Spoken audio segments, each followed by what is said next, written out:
Bueno, lo primero, buenos días a todos. Gracias por venir aquí y esperemos que saquéis algo en claro. No solo vosotros, sino nosotros. La clave de este taller es que podamos entre todos aprender algo, podamos aportar y además por que el tema de rendición de cuentas, depende a quién le preguntes, dirá una cosa u otra. Yo me llamo, como además soy el moderador y nadie me presenta, me presento yo.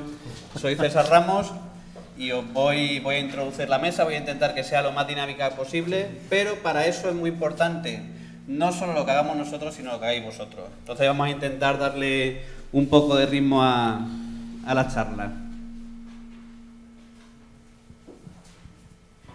¿Tú a qué te dedicas?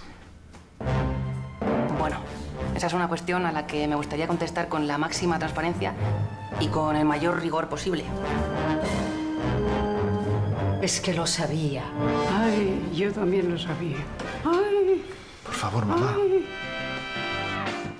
Recuperemos la fe en los políticos extraordinarios. Bien, no sé si habéis visto alguna vez este vídeo, pero yo que soy político, o que a día de hoy ejerzo de político, soy diputado regional en Extremadura, me pregunto, ¿cómo hemos llegado hasta aquí? Yo reconozco que todavía puedo ir a casa de mis suegros a cenar y que por ahora no me han echado nunca de una cena. Pero sí es cierto que decir a día de hoy que uno es político es un ejercicio de riesgo y no está bien visto. Y la clave está cómo hemos llegado hasta la situación actual en la que nos encontramos, y lo que vamos a ver en esta mesa tiene mucho que ver con ello. Dicen los viejos que antes se hablaba cara a cara, iban sin iPhone y sin internet y no les pasaba nada.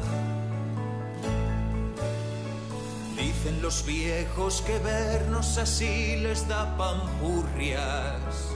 ¿Qué coño haces con el móvil? Déjalo ya, por favor. Pero yo me pongo nervioso. Bien, y esa es otra de las cosas que ha pasado.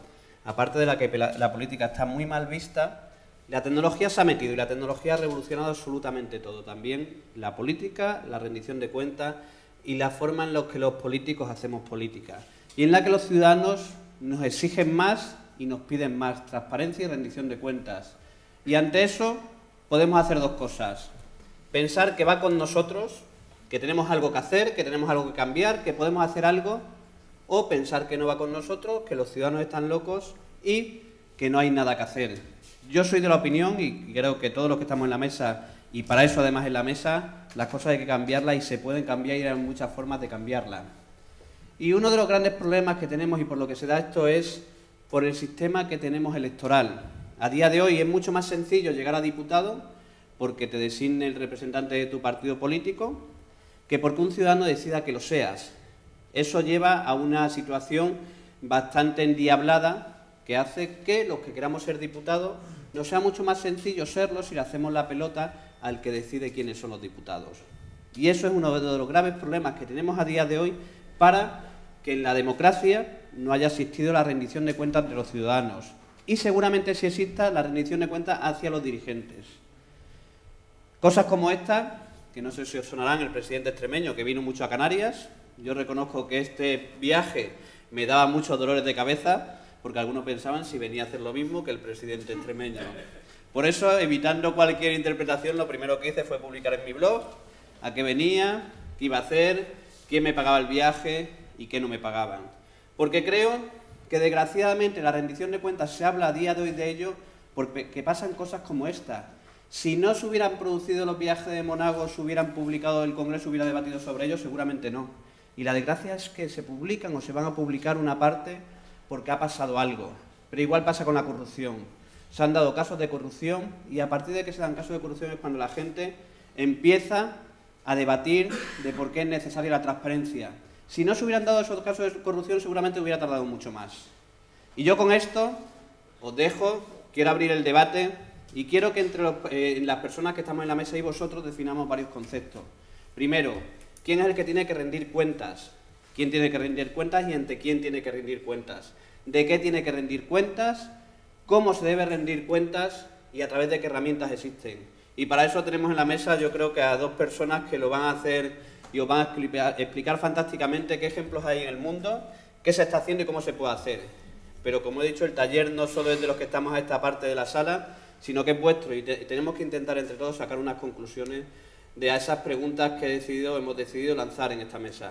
Presento a Miguel Ángel Gonzalo, lleva las redes sociales, actúa en la red y lleva muchas cosas del Congreso de los Diputados, algo muy complicado. ¿Os imagináis cuando un político se equivoca en las redes sociales, se equivoca con su perfil? ¿Qué le puede pasar a alguien que se puede encargar de lo que dice el Congreso de los Diputados en las redes o a través de las distintas plataformas que existen? Se equivoca. Por eso yo siempre he creído que los perfiles institucionales tienen que tener una definición de cómo se deben utilizar. Pero al día de hoy lo único que sirve o depende de la persona que lo gestiona. Miguel Ángel es un ejemplo de ello, es un ejemplo de las personas que actúan mucho y que además tiene la obligación ahora, está en el proceso de aplicar la Ley de Transparencia Nacional al Congreso de los Diputados. Os dejo con él, que aprendamos entre todos y darle muchas gracias por estar aquí.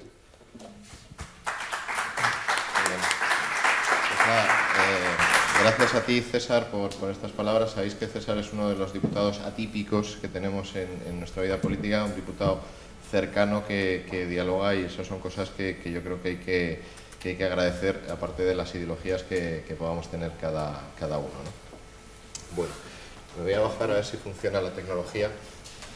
Me ahorro sobre todo la primera parte porque yo creo que ya la hemos debatido, ¿no? O sea, ¿por qué hablamos de rendición de cuentas? Porque tenemos un problema. Problema que puede ser positivo. O sea, a veces las crisis son elementos de oportunidad. El problema que tenemos es no nos representan. No nos representan, lo que significa es que estamos viviendo una crisis de representación, una crisis de las instituciones, probablemente labrada a constancia y a pulso por las propias instituciones.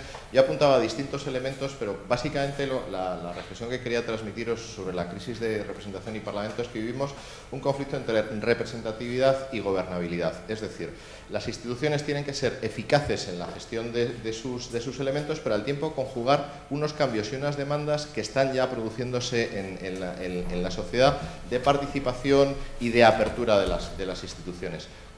De cómo resolvamos esta interacción dependerá el futuro y la confianza en las instituciones, ¿no? En términos de rendición de cuentas, hemos pasado claramente del confío en ti al explícame lo que haces. En la transición se generó un modelo de partidos, un modelo de instituciones, un modelo de parlamento basado en la idea de confío en los partidos, que no son los que nos han, sacado de la dictadura y transformado en una democracia, y por lo tanto creo que lo vas a hacer bien, ¿no? Ahora, evidentemente, ese modelo ya no aplica y estamos en el modelo de explícame lo que haces, ¿vale? O sea, has hecho unos grandes servicios, pero ahora explícame lo que haces.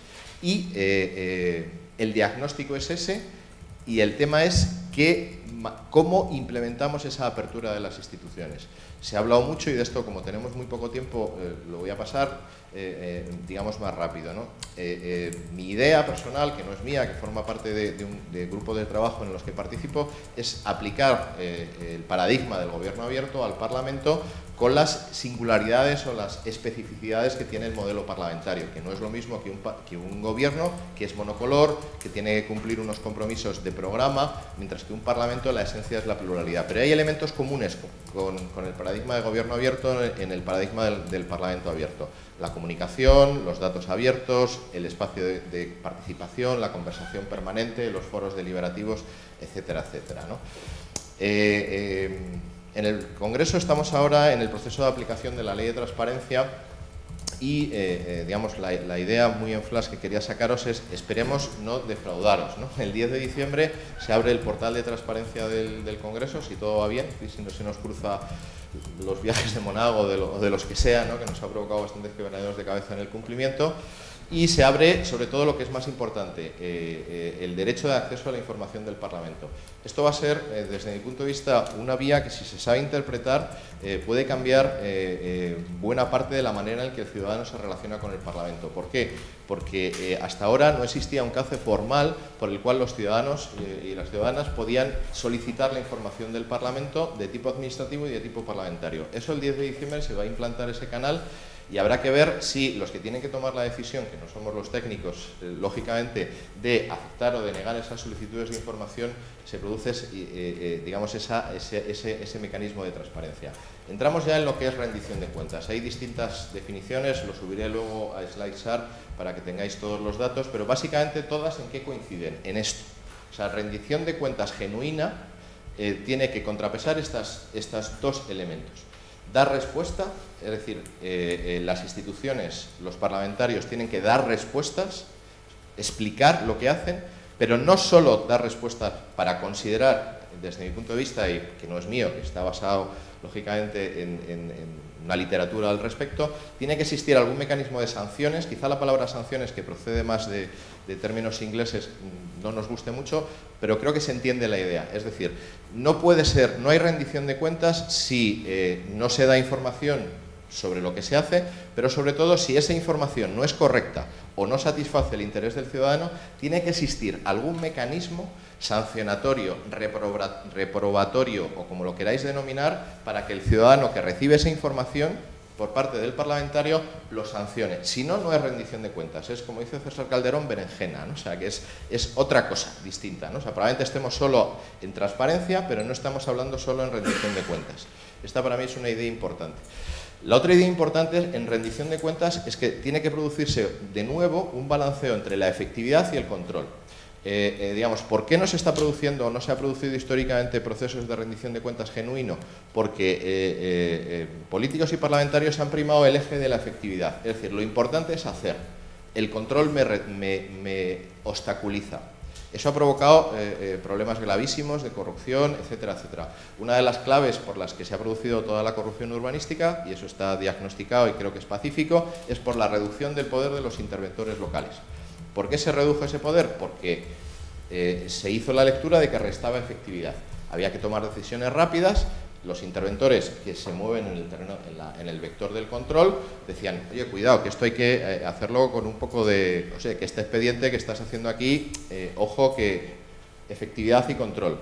El resultado, rendición de cuentas. Claro, hay que encontrar un equilibrio, que en definitiva es mi siguiente clave de rendición de cuentas, que es instalación de un sistema de pesos y contrapesos. De check and balance, que dicen los anglosajones. Esa, que no me lo invento, que eso está en Madison, o sea, uno de los padres de la Constitución americana, o sea, eso ya estaba, que es reducir el peso del Estado, pero no en términos neoliberales, para entendernos, ¿no?, sino en términos de control. Esa es para mí una de las claves. ¿Qué modelos de rendición de cuentas en términos parlamentarios, insisto, porque el Ejecutivo, igual lo trata mi compañero de mesa, es distinto, ¿no? Digamos, desde mi punto de vista, los parlamentarios o los políticos han aplicado 4 modelos básicos de rendición de cuentas en cuanto en la pregunta que decía César al principio, del quién, que es distinto de para qué y cómo. En el quién, que es cómo están entendiendo el sujeto de rendición de cuentas, cómo lo hace, yo creo que básicamente hay 4 modelos. Uno es el de programa, programa y programa, es decir, rendición de cuentas sobre la base de yo me he presentado a unas elecciones con un programa y mi rendición de cuentas se produce a 4, en fin, dependiendo del curso de la legislatura, a ese final de legislatura donde me vais a evaluar sobre el cumplimiento del programa. Esto tiene una serie de elementos, digamos, contraproducentes, por así decirlo. No está sujeto a la variabilidad de lo que ocurre durante los 4 años y, sobre todo, tiene un problema de rendición de cuentas, en mi opinión, que es que muchas veces hay una parte del electorado que no vota evaluando lo hecho, sino contra. Entonces, no está evaluando el programa que presentan los distintos candidatos, luego la rendición de cuentas no se produce sobre el programa, sino está votando para echar a un determinado partido. Luego no está evaluando los programas de los otros candidatos. Segundo modelo, he escuchado el mensaje, digamos, es una interpretación que hace, ¿no? Es decir, el político dice, rindo cuentas, voy a rendir cuentas a lo largo de la legislatura porque voy a estar pendiente de lo que me decís. He cogido este ejemplo, pero hay más. He escuchado el mensaje, no sé si os acordáis de esta portada, cuando González vence por 4ª vez, hay ya un problema de confianza y el mensaje es, he entendido el mensaje de los ciudadanos. Segundo modelo de rendición de cuentas. A lo largo de la legislatura voy a estar receptivo a lo que me vais diciendo. Tercer modelo, soy previsible, ¿no? O sea, conocéis esta frase de Mariano Rajoy, que la ha repetido varias veces. Aquí el modelo de rendición de cuentas se produce por el candidato. Es decir, lo que dice el candidato es: mi modelo de rendición de cuentas es, yo soy una persona coherente, luego mi manera de actuar va a ser coherente con mis principios. No me voy a desviar de mis principios y esa es mi manera, digamos, de rendir cuentas, de explicar la manera de funcionar. Cuarto modelo, gobernar para todos. El ejemplo es de Rajoy, pero es distinto. Mi modelo de rendición de cuentas es decir, en mi actuación política a lo largo de la legislatura voy a no aplicar mi programa, o sea, no estamos en el programa, sino voy a gobernar para todos y por lo tanto voy a integrar las posiciones de los distintos programas. Luego me tendréis que evaluar, que es a lo que venimos, me tendréis que evaluar sobre mi capacidad para integrar las propuestas de otros partidos. Sería un poco el modelo del consenso, etcétera. Esos serían los 4 modelos que entiendo yo desde el quién se han ido aplicando en nuestro modelo político, ¿no? Ahora bien, ¿cómo casan estos modelos con lo que hemos hablado al principio, con la rendición de cuentas efectiva? Se suele hablar de 2 tipos de rendición de cuentas, básicamente. Yo le he aplicado al modelo parlamentario. La rendición de cuentas horizontal, que es la que se produce interinstituciones, una institución controla a otra, de cualquier tipo y en cualquier eje.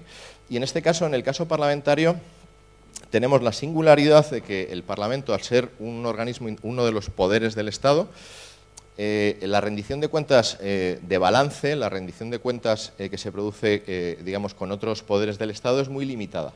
Esto no quiere decir que sea bueno o no, es un hecho. Esto es lo que traíamos un poco para debatir en la sesión. El Parlamento rinde cuentas de balance ante el Tribunal Constitucional a través de 2 vías, el recurso de amparo ante decisiones que los órganos de la Cámara actúan sobre los parlamentarios, por ejemplo, denegación o en una admisión a trámite de una iniciativa, y a través del recurso de inconstitucionalidad contra las leyes. Y el Supremo actúa en los temas penales y en el control jurisdiccional de decisiones administrativas, temas contractuales. Pero no actúa, o sea, no hay una rendición de cuentas horizontal, no hay ninguna institución, no hay ninguna agencia que evalúe la calidad del trabajo parlamentario. O sea, igual que en el Ejecutivo sí que hay agencias de calidad, que es rendición de cuentas horizontal, en el caso del Parlamento no hay ninguna agencia que diga, no, es que la calidad de las leyes es muy buena.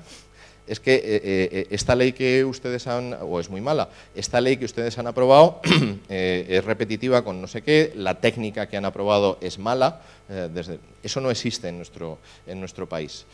Y luego tenemos muy rápidamente la rendición de cuentas asignada, en el sentido de que se le encarga a una agencia específica la evaluación y la fiscalización de una parte de nuestro trabajo. El modelo en España, el modelo de rendición de cuentas asignada, en el tema parlamentario tampoco existe. En otros parlamentos, como veremos a continuación, sí que existe.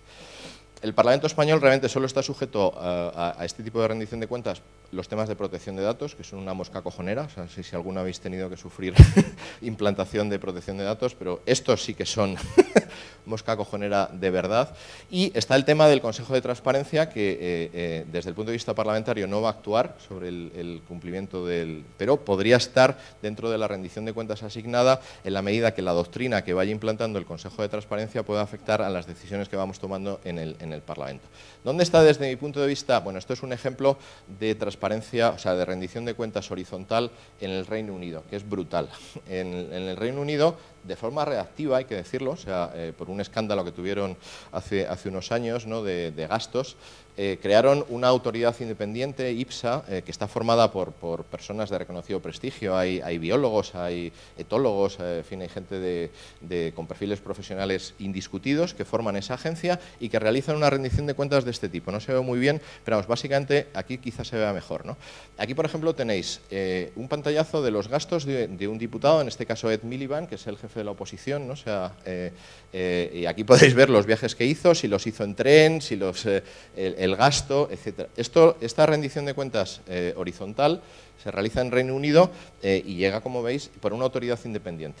Este es un modelo que, desde mi punto de vista técnico, o sea, puramente, o sea, sin llegar a valoraciones, digamos, políticas, está funcionando también en Chile, está funcionando en otros parlamentos, ¿no?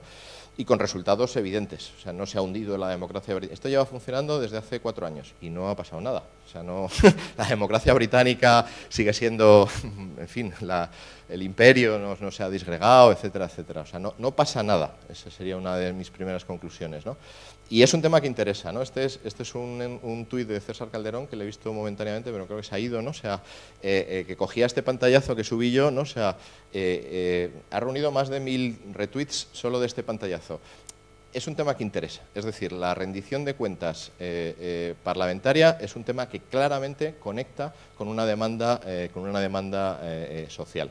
Otro ejemplo de México, lo vamos a ver muy rápido para no comerme el tiempo. Segundo modelo, que es donde yo creo que está de verdad la chicha de lo que queríamos plantear en esta sesión, rendición de cuentas vertical. De forma clásica se ha entendido que la rendición de cuentas parlamentaria vertical se producía a través del sistema electoral. Es lo que siempre se dice. La encuesta de verdad es la de las urnas, os recordáis todas estas frases, ¿no? O sea, las urnas son las que quitan y votan a los gobernantes, en fin, os suenan, ¿no? O sea, todas estas frases, ¿no? Esto es rendición de cuentas vertical, que es la que ha habido en el sistema representativo, digamos, de siempre. Pero esto tiene problemas. Tiene problemas evidentes porque no soluciona los problemas de confianza. Esto es un hecho que demuestran todas las encuestas desde hace algunos años. Es decir, la gente, como diría Podemos, no quiere esperar 4 años para ese momento de rendición de cuentas. No quiere, o sea, la sociedad ha cambiado. ¿Por qué ha cambiado? Por muchas razones que no tengo tiempo de exponer, pero básicamente porque está tomando decisiones cada día sobre muchas cosas y también quiere tomar decisiones sobre elementos parlamentarios. Entonces, ¿qué nos queda? Evidentemente, modificar el sistema electoral, y esto, no, si queréis, luego lo podemos debatir. Hay un elemento clave en el sistema electoral que es la forma de designación de los candidatos, de los parlamentarios. Es decir, si el parlamentario depende para su elección de una vinculación directa con los representantes, la rendición de cuentas la hará ante los que le han elegido para formar parte de las listas.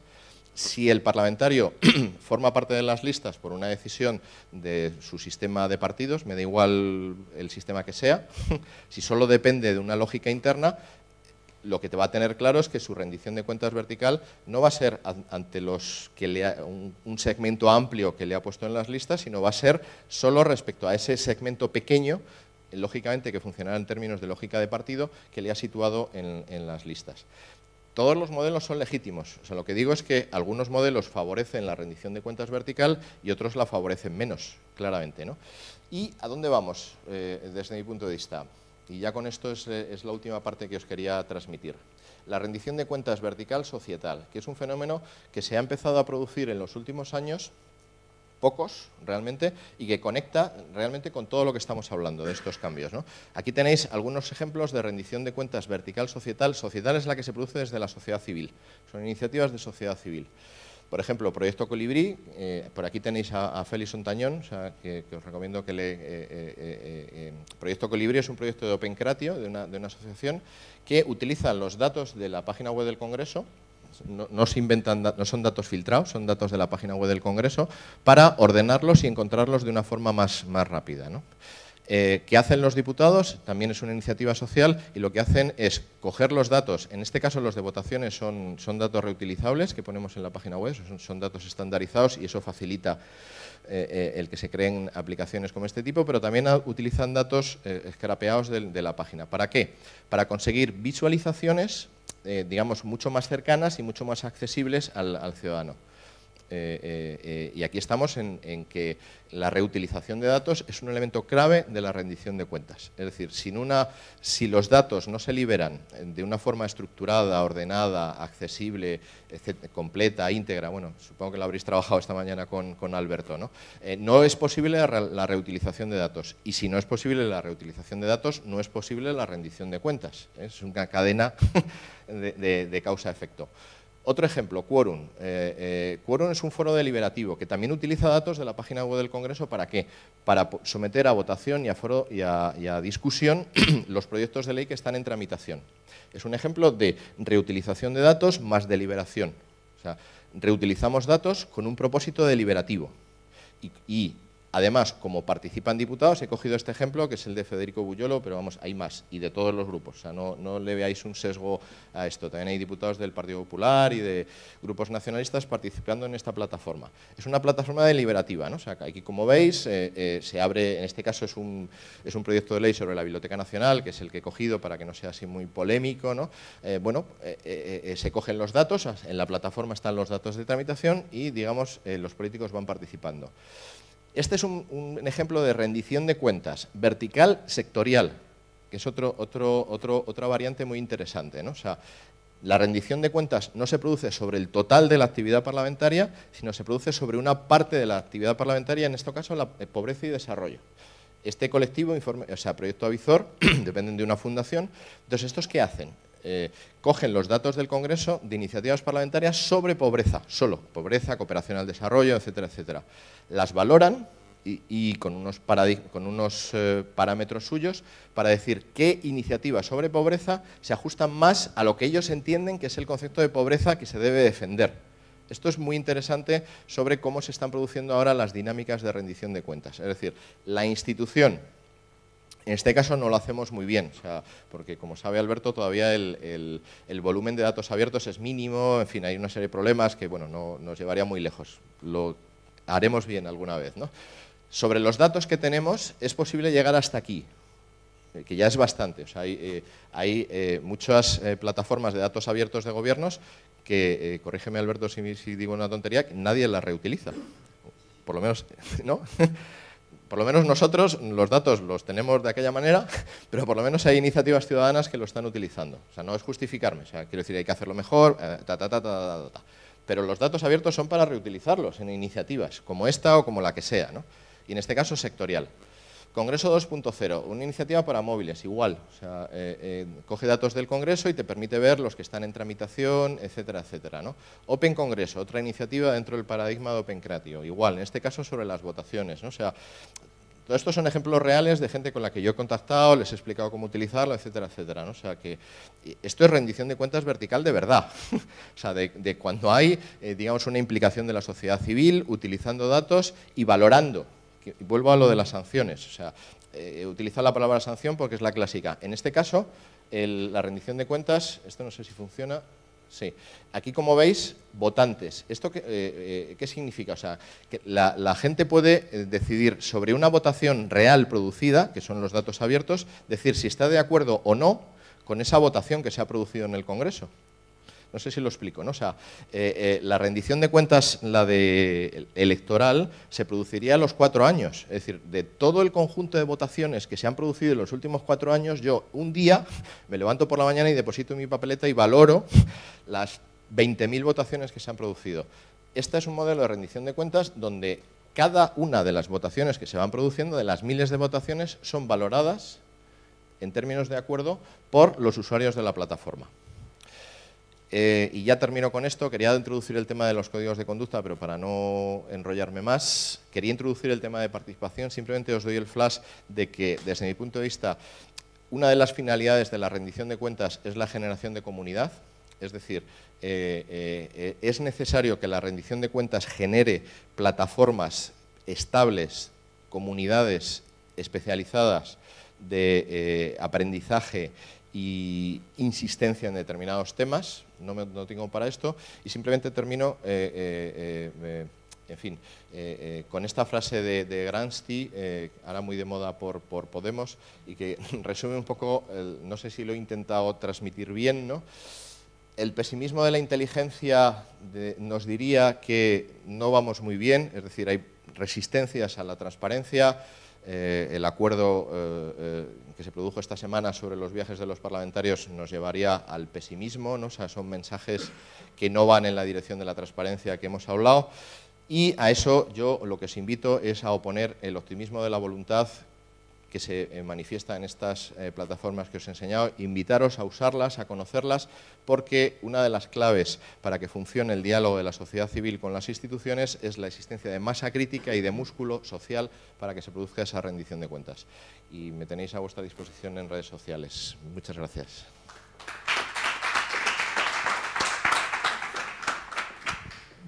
Voy a hablar sentado porque soy petizo y si me pongo ahí no me va a ver nadie. Bueno, como contó César, yo soy cordobés, de una provincia del interior de la Argentina, vivo en Buenos Aires hace muchos años y desde hace más de 8 formo parte de un colectivo que es la Fundación Sociedades Digitales, que fue pionera en la cuestión de gobierno abierto en la Argentina, junto con César Calderón, con César Ramos, con Alberto que está aquí. Fuimos los primeros en escribir un libro en habla hispana sobre gobierno abierto. 8 de esos co-creadores pertenecían a la Fundación Sociedades Digitales en la Argentina.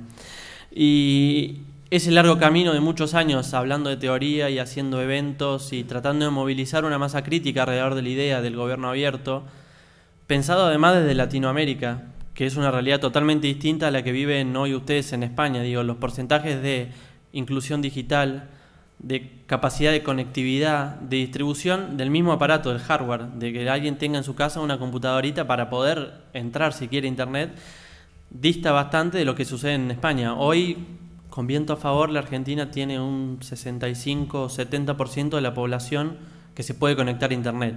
No que quiere, sino que se puede conectar a internet nada más. El plan es que en 2015 esté toda la Argentina conectada, se está trabajando, pero la realidad hoy es esa. Y cuando empezamos a hablar de esto y pensamos la rendición de cuentas, y se habla tanto de Open Data y cómo los datos y los portales, nosotros nos cuestionamos siempre cómo hacer para trabajar esto desde la inclusión en países donde la realidad claramente es distinta y donde la ciudadanía tiene otras necesidades. O sea, yo no voy a hablar tanto de los ejemplos que ya presentó Miguel, digamos, de plataformas y demás. Son muchos. En Argentina hay algunas iniciativas también. Sí me voy a focalizar en una experiencia propia que tuvimos desde la Fundación en cómo vincularnos con el Estado. Un poco nuestro convencimiento es que voy a adelantar esto, que la rendición de cuentas tiene que servir, por un lado, para generar mayor legitimidad y por el otro, para permitirle al Estado tomar mejores decisiones.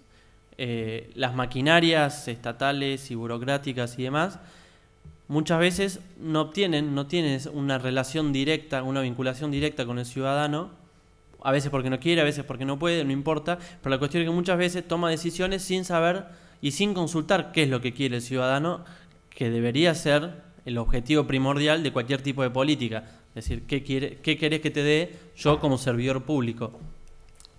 Entonces, hemos hablado mucho de ciudadanía activa. ¿Cuál es el pedido? Digamos, ¿qué pide el político? Que la ciudadanía participe, que se movilice, que pregunte y demás. Yo me permito preguntarme desde la sociedad civil y desde una fundación en qué momento del día le vamos a pedir al ciudadano que además de llevar a los chicos al colegio, prepararse el desayuno y hacer las compras, trabajar 10 horas, viajar 2 horas y de vuelta a su casa, además tenga tiempo de ser el auditor de la política. Creo que si hay ciudadanos, si hay representantes y la gente, digamos, con nuestro voto elegimos a alguien que nos va a representar, sería más que suficiente que ese político tenga que hacer las cosas bien, porque si no, ¿para qué está? Digamos, si elegimos un político para que nos represente y haga las cosas por nosotros, ¿por qué tendríamos que ir a auditarlo? Si la idea del bien común es la que debería estar de fondo. Bueno, claramente lo que sucede no es eso, digamos, y los ejemplos que mostraba recién César y de lo que sucede, digamos, tanto la corrupción como la transparencia, como aún la corrupción en cosas muy, muy pequeñas, o ni siquiera la corrupción, sino la falta de transparencia, la falta de apertura de información, genera que la ciudadanía comience a cuestionarse los modelos de representatividad. Entonces, ¿qué herramientas tiene para de alguna forma influenciar sobre esas estructuras? Una puede ser el político hacker, que César lo define muy bien en su libro, que no voy a ahondar, si quiere ahondar él después en eso, digamos, ese es el que escribió el libro, no le voy a explicar yo lo que él dice teniéndolo al lado mío. Y por otro lado, sí, la sociedad civil. ¿Y qué puede hacer la sociedad civil para el Estado o para la ciudadanía? En definitiva, esto lo voy a pasar. Hoy existen lo que nosotros dentro de la Fundación llamamos 3 momentos de las ONGs, de la sociedad civil. Por un lado, las ONGs imaginadas, cómo se las piensa, que somos todas buenas, que hacemos todos bien, que nos importa el bien común y que somos los chicos más buenos del mundo. Esa es la idea general que hay sobre la sociedad civil, sobre las ONGs de todo tipo. ¿Cuál es la idea que tiene el Estado? en muchos casos de desconfianza, de preguntarse ¿y por qué? ¿Y cuál es el interés de esta ONG que me está viniendo a mí a pedir los datos de cómo gestiono el sistema de formación pública o de los empleados públicos? ¿Por qué le interesa saber eso? ¿Por qué le tengo que dar yo ese dato? Digamos, ese es un debate y es una problemática que existe. Estimo que en España, por lo que sé, también existe. En el caso de Argentina, bastante. En el caso de Latinoamérica, también, digamos, las leyes de acceso a la información son pocas, no son demasiadas, y las que hay son poco precisas, lo que significa que el Estado maneja mucha discrecionalidad en cuanto a qué información se puede dar, qué información se puede, cómo la dan, inclusive, los tiempos para darla. Uno puede hacer un pedido y pueden tardar, en teoría, un mes, pero pueden tardar 6 meses, un año en responder un pedido de información. ¿De qué sirve un pedido de información si llega un año después? En parte de poco. Y por último, las ONGs desafiadas. En los 90, en la Argentina y en gran parte de Latinoamérica, el Estado se achicó como parte de las políticas neoliberales que se implementaron, y las ONGs, la sociedad civil, fueron las que fueron a reemplazar de cierta forma al Estado como generador de servicios, de bien público. Entonces, el Estado perdía funciones y se derivaban en ONGs. ONGs que, de nuevo, podemos ser buenas, podemos tener ideas nobles o podemos no tenerlas. En definitiva, es muy difícil saber cuáles son las motivaciones finales de una organización, de una ONG que tiene un estatuto, que presenta balances, que dice yo voy a hacer esto y mi objetivo final es este, pero que en la práctica son difíciles de auditar. Digo, se puede auditar cómo gasta los fondos una ONG. Ahora, ¿se puede auditar qué intereses tiene?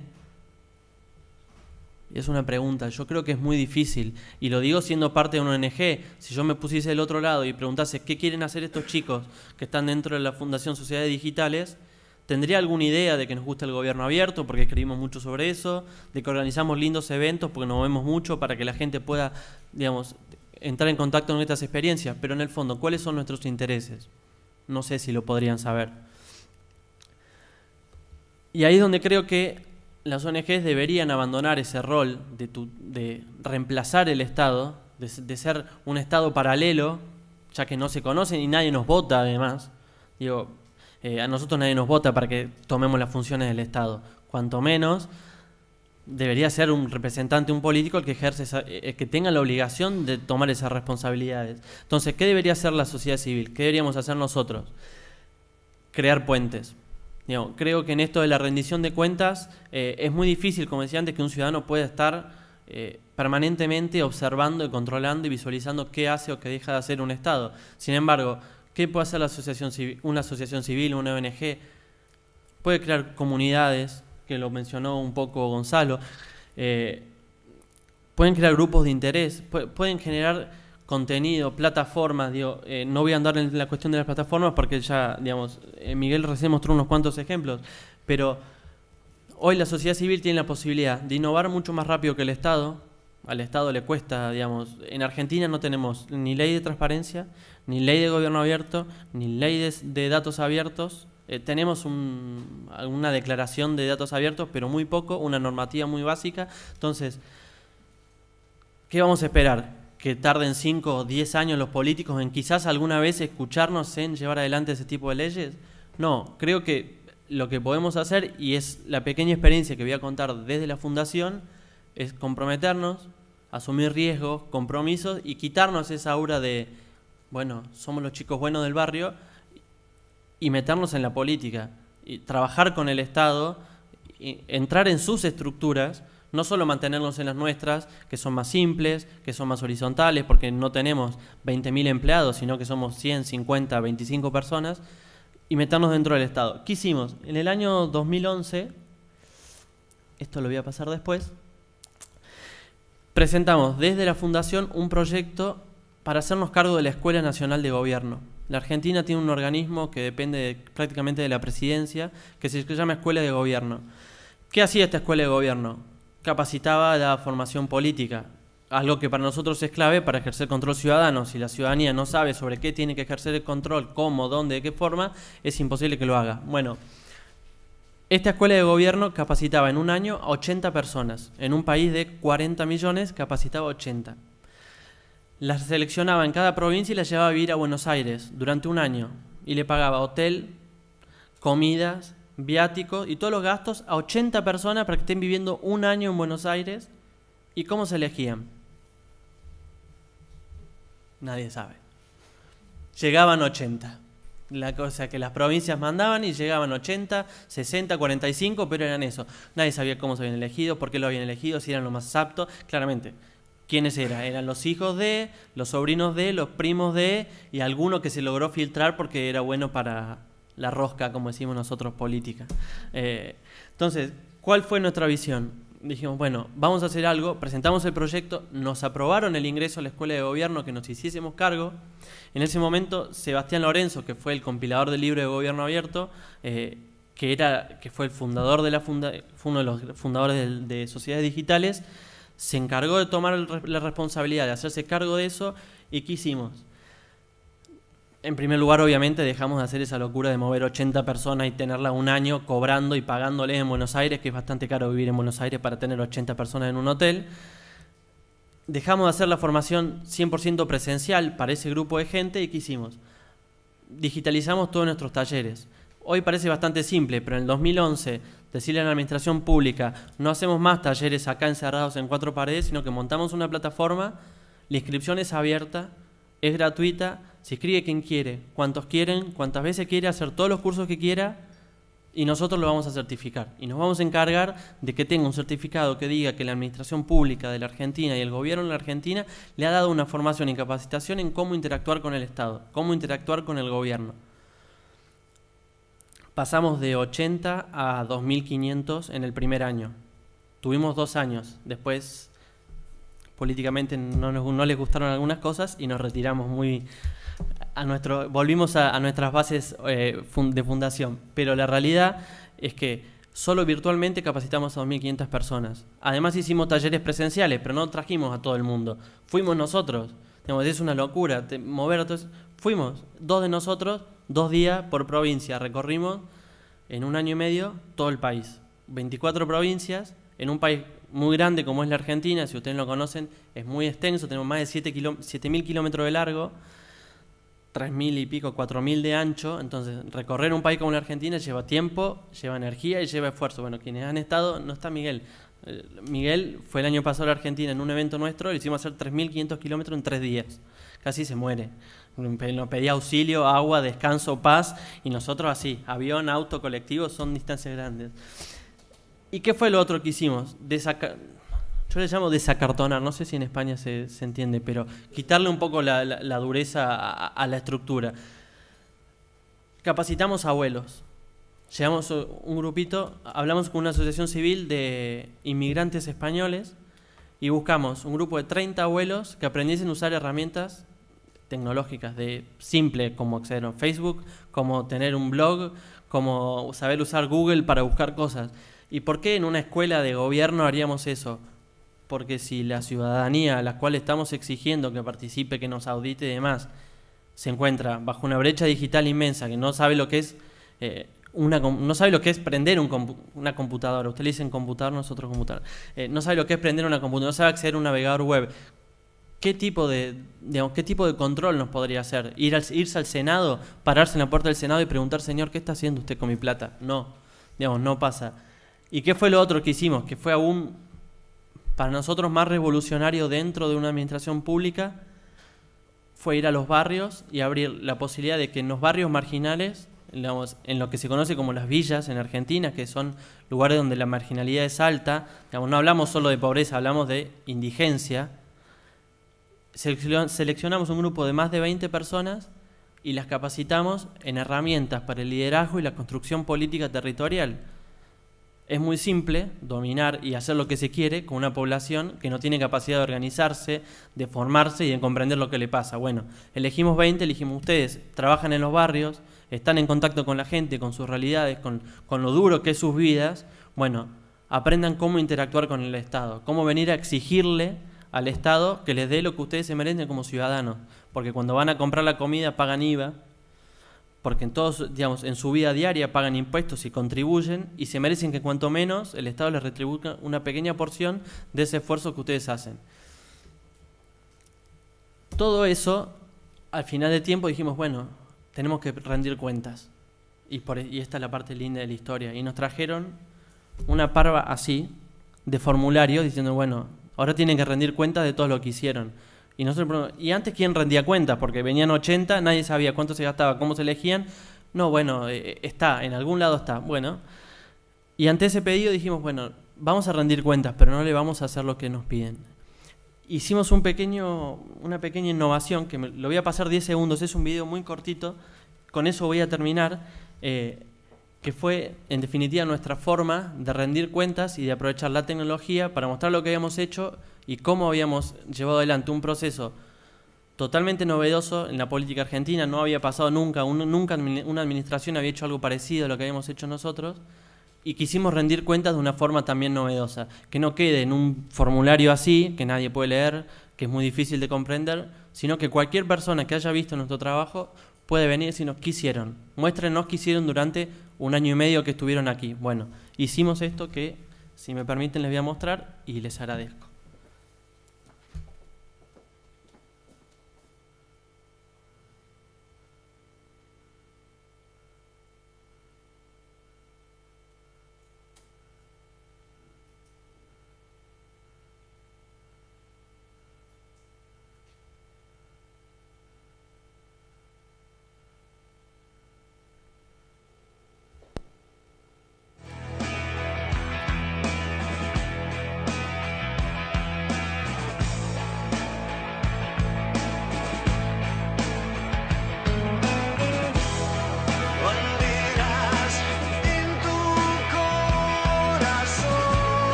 Somos ciberabuelos. Tengo 84 años y esto es un soplo de aire fresco. En Facebook me encontró gente de Tandil, donde vivimos nosotros durante 42 años.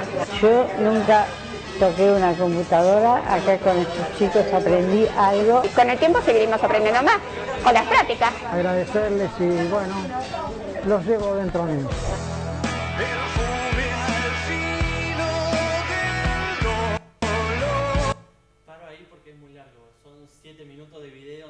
Lo que hicimos durante todo el año, pero les quise mostrar la parte de los abuelos porque para nosotros, que realmente capacitamos mucha gente, el haber estado en contacto con ellos y haberlos hecho partícipe de la administración pública, cuando terminó el año, el jefe de gabinete, que es la máxima autoridad política en la Argentina después de la presidenta de la Nación, personalmente les entregó los certificados a todos estos abuelos, a los chicos de las villas que habían estado formándose en herramientas de administración pública, y para nosotros fue como una fundación, fue misión cumplida.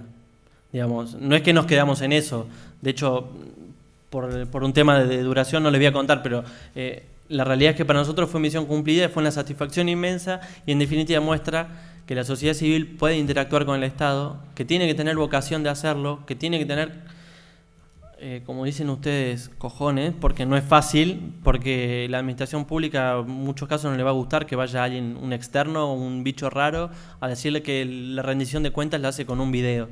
Nosotros al jefe de gabinete le llamamos ese video. En vez de darle un papel así, le llamamos un video, un DVD grabado, dijimos, con cartulina, una tapa muy linda en color azul. Dijimos, esto es lo que hicimos durante 1 año y medio.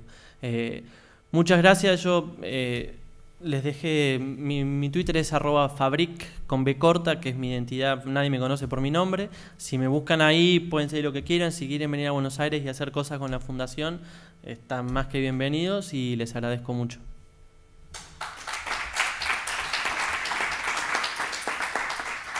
Bueno, muchas gracias, Fabri. Ahora os toca el turno a vosotros a preguntar, reflexionar, lo que queráis. Por aquí adelante tienen...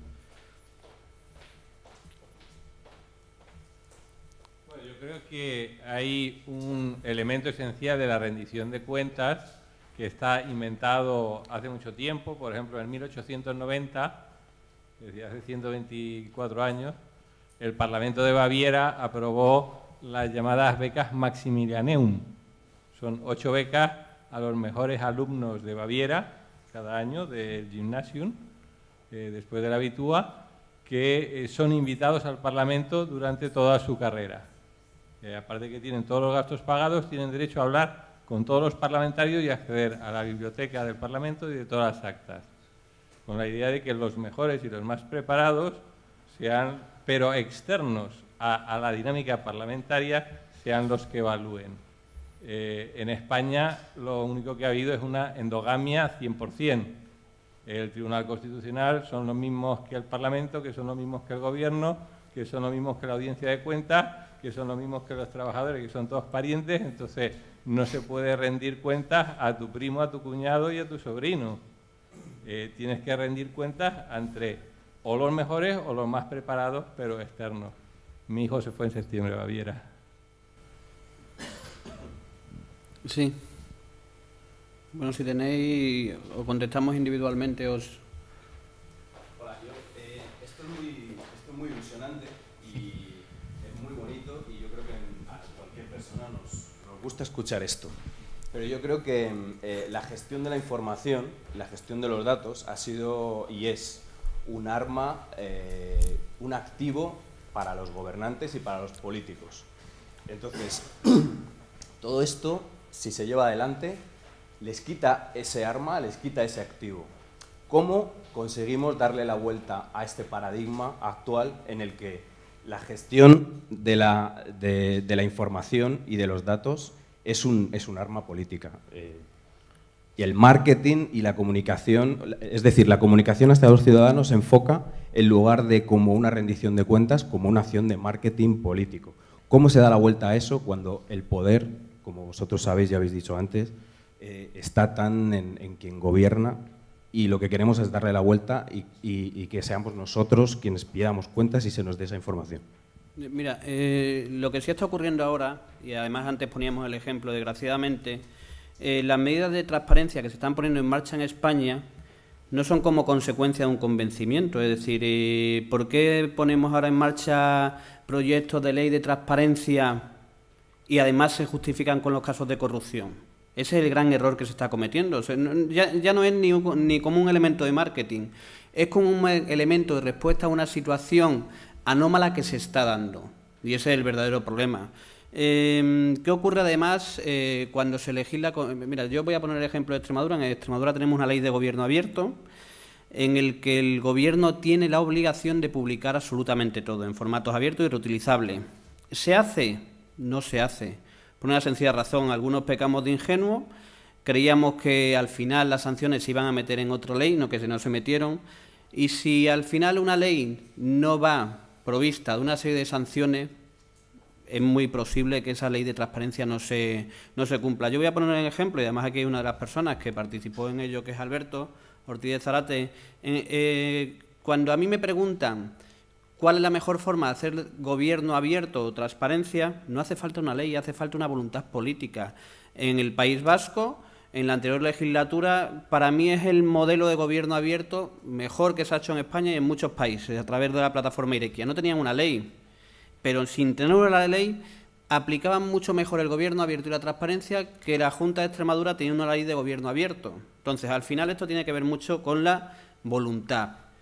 Y la desgracia es que a día de hoy existe como respuesta a una situación anómala que se da de corrupción, pero no se da porque la gente crea que es necesario el que haya transparencia o que se dé transparencia. Yo soy de los que defiende, y aquí me quedo para que contesten también, yo soy de los que creo que en la utilización del dinero público, cualquier cosa que sea pública, la transparencia tiene que ser total, pero no por un regalo que hagamos los políticos a los ciudadanos, sino porque es un derecho ciudadano, porque el dinero que gestionamos no es nuestro dinero, sino que es el dinero de los ciudadanos. Yo siempre en esto pongo el ejemplo como si yo voy a mi banco mañana, le pido el extracto de mi cuenta para ver, se me ha olvidado qué he hecho los últimos días y qué dinero he sacado, en qué me lo he gastado, y no me lo quieren dar. Pues los políticos en gran parte durante los últimos tiempos lo que hemos hecho es que cuando los ciudadanos querían saber su extracto de la cuenta, de qué se hacía con su dinero público, no sabían nada. Y ese concepto poco a poco va cambiando, desgraciadamente, por una situación que se da, pero yo creo que poco a poco, y además jornadas como esta, y además no solo tiene que ver con la parte política, sino con la parte que la tiene que ejecutar. Miguel Ángel es una de las personas que tiene que ejecutar en el Parlamento la puesta en marcha de la ley de transparencia. Si no existe una conciencia y si no se hace de forma adecuada, de nada sirve. No sirve una ley de transparencia, ni sirve tal. Y la ley de transparencia nunca es garantía si no tiene una serie de mecanismos de control que garanticen que se cumple, sanciones y un organismo independiente que garantice que se cumple esa ley, ¿no? Sí. A ver, gestión de datos como arma política. O sea, ¿cómo revertir esto? Desde mi punto de vista, estandarizando. Es decir, bien sea vía normativa o bien sea a través de organismos internacionales, generar unos estándares sobre cómo tienen que abrirse los datos de tal forma que no queden sujetos a la arbitrariedad del poder de turno. Internet nació así, o sea, Internet no nació de la norma, y por eso, en ese sentido, yo no soy muy partidario de normativizar el tema de los datos abiertos. Yo soy más partidario de que la comunidad se autorregule, se dote de unos estándares aceptados por todos sobre cuáles son los formatos útiles, de tal forma que la propia presión social convierta en inevitable el abrir los datos de esa determinada manera, porque si no te quedas fuera de la corriente, ¿no? Cuando se crea Internet, organismos como el ICANN, el de la gestión de dominios, que no dependía, digo dependía, habrá que ver cómo para esto, ¿no? O sea, autoorganizó la forma en la que se traducía, si conocéis un poco de Internet, ¿no? Pero cómo se traducía del lenguaje de direcciones, es un lenguaje numérico, al lenguaje que todos ponemos. Es decir, que 193.128. no sé qué sea congreso.es. Eso es un estándar que nos ayuda a entendernos y a manejar, un estándar básico. Ese estándar se definió a través de la propia comunidad de usuarios de Internet. Y concluyo con esto, ¿no? O sea, la forma de que la utilización de los datos no sea un arma política es que los datos los controlemos o se controlen desde la ciudadanía, para que no ocurra lo que se decía ayer de que si se cierran los portales abiertos no pase nada. Si la ciudadanía se empodera y convierte esos datos en parte de su vida cotidiana y los necesita, como se necesitaba como se necesita la gestión de dominios para que podamos teclear una dirección y nos aparezca en nuestro ordenador, si los datos que utilizan las plataformas ciudadanas, las asociaciones, son tan básicos para la actividad cotidiana como los datos de la seguridad social, no habrá posibilidad de que la administración decida ahora, pues es que los dejo de publicar, porque, digamos, se caería el sistema. O sea, no soy partidario de regulaciones, sino de actuación civil. ¿Nos dejan? ¿Nos tenemos muy que ir? rápido, Fabri, porque nos están echando unos gestos un poco raros de allá rapidísimo, atrás. sí. Yo vi, me parece que nos decían que nos dejaban acá. ¿Qué pasa en Argentina? Como les decía, no tenemos una ley de acceso a información, etcétera, etcétera, no tenemos una ley de publicación de datos, etcétera. ¿Qué hizo? Son los proyectos ciudadanos, digo, si el poder no, digamos, los gobiernos no quieren abrir esa información, tarde, de una forma u otra se terminan abriendo.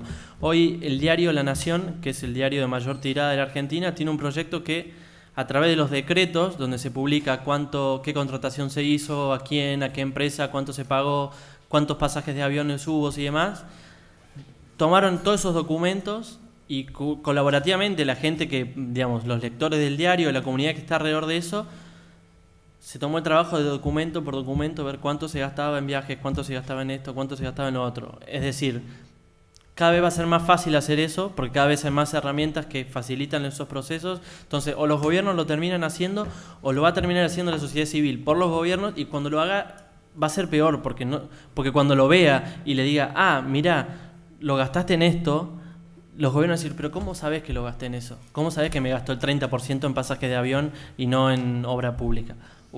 Bueno, ahí van a tener un problema y lo van a tener que abrir a la fuerza. Es mi visión. Pues muchas gracias a todos. Sentimos que haya sido tan corto. De todas formas, tenéis nuestros perfiles en el programa y podemos seguir debatiendo, como siempre, en las redes sociales. Nada más y muchas gracias.